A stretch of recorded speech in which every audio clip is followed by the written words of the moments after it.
مسئلہ یہ میں آپ نے اکانومی کہتے ہیں پتہ نہیں کتنے سال کی کم ترین پر وہ آ گئی ہے مہنگائی، لیکن لوگ زبیر صاحب لوگ حکومت کی بات نہیں مانتے.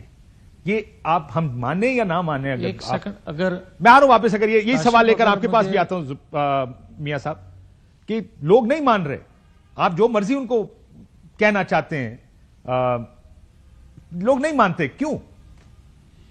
کریڈیبلٹی گیپ ہے زبیر صاحب. ایک تو پہلی بات میں یہ بالکل کاشف، ایک تو میں پہلے میاں صاحب سے تھوڑا سا ڈس ایگری کرتے ہوئے، اگر کوئی ڈیفینیشن ہے نا پولیس اسٹیٹ کی تو وہ اس وقت پاکستان ہے. اب بائی دا وے دنیا کے جو وہ ڈیموکریسی انڈیکس ہے اس کے حساب سے پاکستان اس وقت اتھارٹیرین اسٹیٹ کہلاتا ہے، اور اس میں کسی کو کوئی شک نہیں ہے.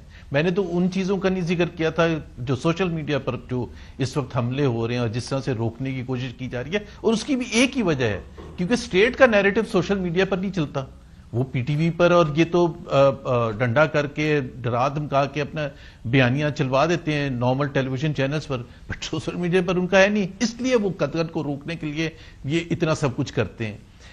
جو آپ نے کہا ہے کہ نوجوان نہیں مانتا، نوجوان کے پاس اس وقت بڑا سمپلس ہے. دیکھیں اگر آپ ان کو یہ کہیں، جو مریم نواز کی تقریر کا آپ نے وہ حصہ سنایا تھا کہ ان کے ہاتھوں میں کتابیں ہوں، بالکل صحیح ہے، وہ علی گڑھ یونیورسٹی میں بھی پڑھتے تھے لیکن انہوں نے کتابوں کو سائڈ پر رکھ کے پاکستان کے لیے جدوجہد کی تھی. اور اگر وہ جدوجہد اتنا کرتے تو پاکستان نہ بنتا. اگر ایوب خان کے خلاف وہ جدوجہد نہ کرتے، نکلتے نہ، تو ایوب خان یا وہ والا سسٹم آج تک چلتا رہتا. انہوں نے جب ضیاء اللہ کہا تھا تو اس وقت بھی کتابیں سائڈ پر رکھ کے باہر نکلے تھے. سو ان کو تو اپریشیٹ کرنا چاہیے. مسئلہ یہ ہوتا ہے کہ ہمارے ہاں جس طرح فیض احمد فیض تھے یا احمد فراز تھے یا دوسرے حبیب جالب تھے، اس وقت وہ نظمیں لکھتے تھے آزادی کے لیے، لوگوں کی آزادی کے لیے، تو ان کو اندر بند کر دیتے تھے. آج سب اون کرتے ہیں ان کو، ان کی نظمیں پڑھتے ہیں. سر یہ مسئلہ ہے کہ ہمیں نوجوان بھی اسی ٹائم سڑکوں پر اچھا لگتا ہے جب وہ ہمارے لیے نکل رہا ہو. ایبسولوٹلی. دیکھیں نا، جب میں اگین یاد دلانے کے لیے میاں صاحب کو گجرانوالہ کا جلسہ آپ نے ذکر کیا تھا جو ہوا تھا، اس میں کس نے کس کو کب روکا تھا؟ میں تو روز گجرانوالہ جاتا تھا، صرف اس دن نہیں، 16 اکتوبر کو، اس سے پہلے بھی جاتا تھا، اور میں تو مریم نواز کے ساتھ جاتا تھا. تو اس کو ہم نے تو نہیں دیکھا. جو لاہور کا فیمس جلسہ تھا جس کو مریم نواز نے ڈب کیا تھا 13 دسمبر 2020، یا آر یا پار، کہ جی کچھ ہو جائے گا، یا تو ہم حکومت کا تختہ کر دیں گے یا اپنا تختہ کر دیں گے. اس سے 3 دن پہلے روز ریلیز نکالتی تھی، کوئی بھی نہیں پکڑتا تھا. دیکھیں اتنا ڈر اور خوف اگر آپ کو ہوگا وہ صرف ایک وجہ سے ہوگا کاشف، جب آپ کو پتہ ہے کہ آپ کی عوام میں سپورٹ نہیں ہے. That is the only reason. That's the biggest reason. میاں صاحب سے میں اگر اجازت ہے بریک پہ جانے سے پہلے اس کا اسی پہ میاں صاحب، وہ جیسا آر یا پارک کے نعرے تو آپ بھی لگا رہے تھے. آپ کو یاد ہوگا آپ لوگوں نے ایئرپورٹ بھی جانا تھا اور ایئرپورٹ سے میاں صاحب کو باہر لے کے آنا تھا، حالانکہ اسٹیٹ نے وہاں پہ ان کو گرفتار کرنا تھا. سو یہ پالیسی تھی. آپ جانتے ہیں اس بات کو کہ میاں صاحب نے آ کے پوچھا شہباز کتنے، اور میں جانتا ہوں کہ بڑا غصہ تھا میاں نواز شریف فیملی میں کہ ادھر کسی نے ڈیل کر لی. اور آپ اپنے ان لوگوں سے پوچھیں جو سڑکوں پہ گھوم رہے تھے، نوجوان کتنا غصے میں تھا ایئرپورٹ نہ جانے پر. لیکن اب کیوں ہم یہ سمجھتے ہیں یا آپ لوگ یہ سمجھتے ہیں کہ یہ نہیں ہونا چاہیے، یہ اس وقت ٹھیک تھا آج غلط ہے؟ کاشف ایک تو میں تھوڑا سا کلیئر کرنا چاہتا ہوں. میرے بھائی زبیر صاحب کہہ رہے تھے کہ گجرانوالہ ڈیلی جاتے تھے. بالکل یہ ڈیلی جاتے تھے، مگر جلسے والے دن جہاں سے ہم نے نکلنا تھا تمام راستے بند کر دیے گئے تھے اور کنٹینر لگا دیے گئے تھے اسٹیڈیم کے چاروں طرف.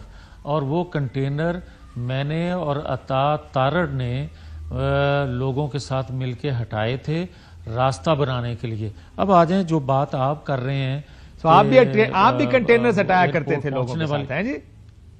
ایک آج آپ نے اس کو جرم بنا دیا ہے. چلیں ایک سیکنڈ یار، ایک سیکنڈ. میں دوسری بات جو آپ نے ایئرپورٹ کی کہ نواز شریف صاحب جب باہر سے آئے اور انہوں نے پوچھا، میں اس وقت بھی کہتا تھا، آج بھی کہہ رہا ہوں کہ اگر ایئرپورٹ تک ہمیں جانے دیا جاتا اور ہم فیصلہ کرتے جو ہم نے کیا ہوا تھا ایئرپورٹ جانے کا، وہ رکاوٹیں نہیں رہ سکتی تھیں. جتنا کراؤڈ تھا، جتنا چارج کراؤڈ تھا، اور جس طرح نواز شریف کو نوجوان لینے کے لیے جا رہا تھا. ہم اگر پہنچ جاتے یا الیکشن ہوتے نا اور الیکشن ہوتے سر وہ زبیر صاحب پوچھے روکا کس نے تھا؟ پاس ہوتی.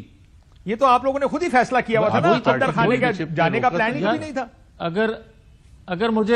اگر مجھے کہنے کی اجازت دے دیں, میں آپ کے سوال کا ہی جواب دے رہا تھا کہ وہ وہاں جانے کا فیصلہ, روکنے کا فیصلہ جو کیا گیا جماعت کے اندر سے, وہ غلط فیصلہ تھا اور جس کے اثرات آج تک موجود ہیں ہمارے ورکرز پہ, ہمارے لوگوں کے جذبات پہ. اور میں آج کے وزیر اعظم نے کیا تھا, روکنے والے روک نہیں سکتے تھے.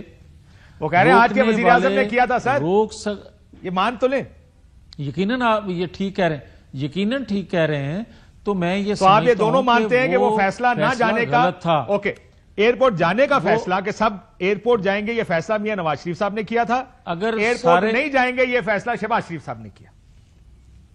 میاں صاحب, اور اگر ہم نواز شریف کے فیصلے کے مطابق ایئرپورٹ چلے جاتے تو وہ انتخابات جو 2018 کے تھے 100% 2/3 اکثریت سے ہم وہ جیتتے, اور جو ہمیں غلط طریقے سے سزا ملی تھی وہ دینے والے ضرور سوچتے. اور وہ غلط فیصلہ تھا جس نے بھی کیا اور جن لوگوں کی مشاورت سے ہوا, وہ میں سمجھتا ہوں کہ غلط فیصلہ تھا. ٹھیک.